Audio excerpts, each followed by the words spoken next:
Go. Testing? Okay. Yep. That works. All right. So I am not Robert Harrison. Matt asked me to give an update on Empire AI, which is a New York State initiative to provide machine learning and AI resources to academic researchers in New York State.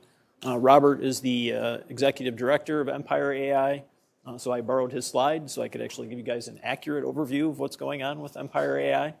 When he's not wearing his Empire AI hat, Robert is a professor and the director of the Institute for Advanced Computational Sciences at Stony Brook. Okay, so like I just alluded to, this was launched last year by New York State to provide cutting-edge machine learning resources primarily to New York State researchers.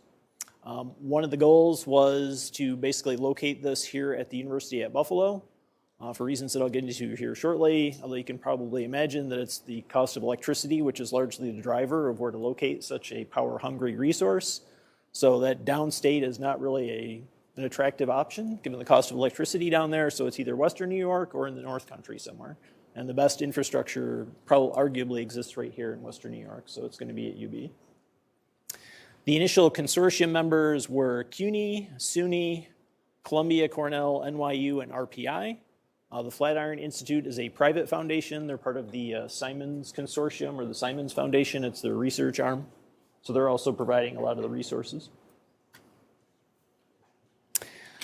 Overall mission, I already went over that. This is primarily to sort of fill the gap between the national scale resources and what the researchers have access to at their local institution or on their desktop. The initial state investment is $250 million. That's largely in capital. That's going to be for the facility, which is going here at UB. In addition to funding the initial, arguably 2 or 3 architectures that are going to be deployed into that, depending on how far the money actually goes. In this year's budget, since we're about a year in, an additional $90 million was added by New York State.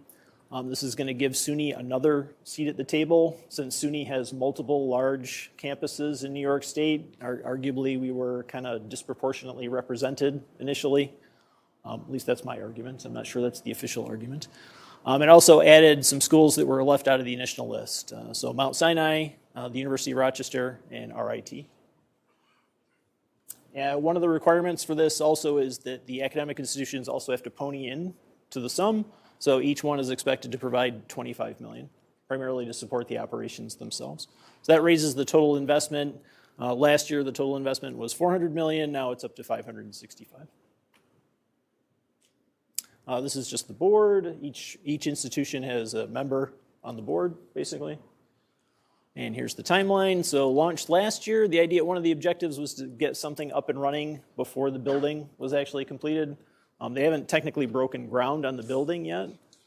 They're anticipating that to be ready hopefully by the end of 26 or early 27. So in the interim, we're deploying interim systems also here at UB. So the first of these we're calling Alpha. I'll go through the specs here in a second. The second one will be Beta. That's currently being sort of designed and implemented right now. Alpha is already on the floor and in use. And then ultimately, when the building is actually completed in late 26 or early 27, the next system will be called Gamma. Apologies for the thoroughly uninspired naming scheme for these systems, but that is what it is. New York State cares very much about the economic impact. I won't go through all the numbers that are here on the slide, but they've already done a study to see what the initial economic impact for these investments will be. So the happy result of all of this is that just the infrastructure alone in standing this up will already more than pay for the initial investment that New York State is making, which is one of the objectives. And that is not taking into account any of the downstream carry-ons from this, from the academic research, the student recruitment, all these other positive things that should flow out of this initiative. So Alpha is basically a gift from the Simons Foundation since the state hadn't actually allocated the money yet when we deployed this. And the idea here is just to get a system up and running that researchers can get on, start working through the allocations and administration and all those other things that you need to do when you're standing up large systems, and then carry this forward for the follow-ons for Beta and Gamma. So the initial system was basically 12 nodes of HGX with 8 H100 GPUs on each node. This was recently expanded to 13, and there's another expansion coming this summer to bring it up to 18 total. So this is a pretty respectable system already. And the design is basically, it's a portion of a superpod, essentially. Whoops. How about the network? So yeah, it's not in the slides, but if you look at the NVIDIA reference documents for the SuperPod, basically every GPU has an InfiniBand connection, right? So it's a full topology that spans all of the GPUs in the system. The very large ones on the planet are much bigger than this, but even this relatively small system has an impressive amount of InfiniBand cabling. That's actually, unfortunately, it's not clear in the picture here, but the very first slide, that is actually alpha behind the glass there. And you can't actually make out the InfiniBand cables, because I think at the time the picture was taken, they hadn't been installed yet.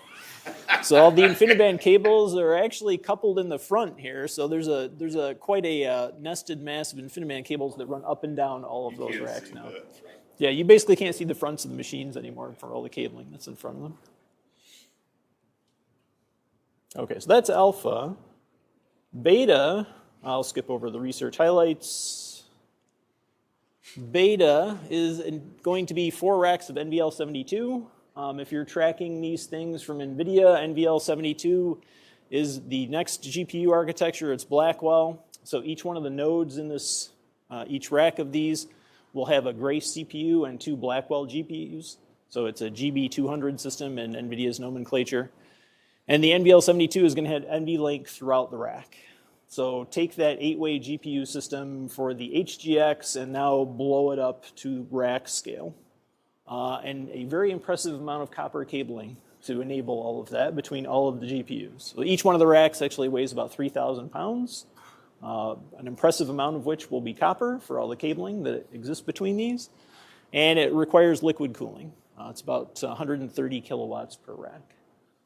So NVIDIA is telling us that they expect this to be the first academic deployment of NVL72 when it's ready. There's going to be an accompanying CPU system for this, about 60 Grace nodes. The storage systems are all getting upgraded. It's a mix of Lustre and NFS. Pretty traditional in this environment. And hopefully this will all be ready by early fall-ish. Don't quote me on the dates because there's a lot of infrastructure work that is ongoing to support all of this, including enlarging the doors so it can actually fit through the building. Minor details like that. Beta's going to be at CCR first? Correct. Yep. Oh, wow. Yeah. How are you going to get the liquid cooling in there? That's all got to be installed as well. Yeah, so there's an impressive amount of infrastructure work that has to happen for this, but it's on track. When did they say they're going to break ground out at the center for tomorrow? That's a good question. So, the design is on the next slide. No, it's actually not here. The design for the building itself is almost finished. So I expect they're going to break ground in the fall. And then the idea is to basically have it done in a year. It's strictly a data center, right? It's just for machines, not people. So they're trying to expedite the construction as much as they possibly can. And again, this is just an argument for why UB was chosen for this. A really good source for infrastructure and cooling. And there are also plans to actually recycle a lot of the residual heat from the system itself. And I think that's basically it. Yep. Thank you, Matt. Any question from Margaret?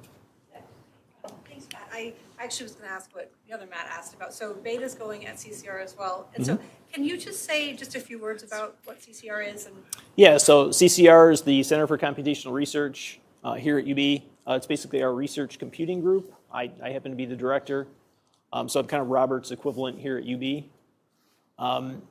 So CCR provides high-performance computing resources to the campus. So, we have general computing resources that faculty can use that we usually leverage grants to acquire. We also host servers for faculty research groups if they want to contribute to the cluster as a whole.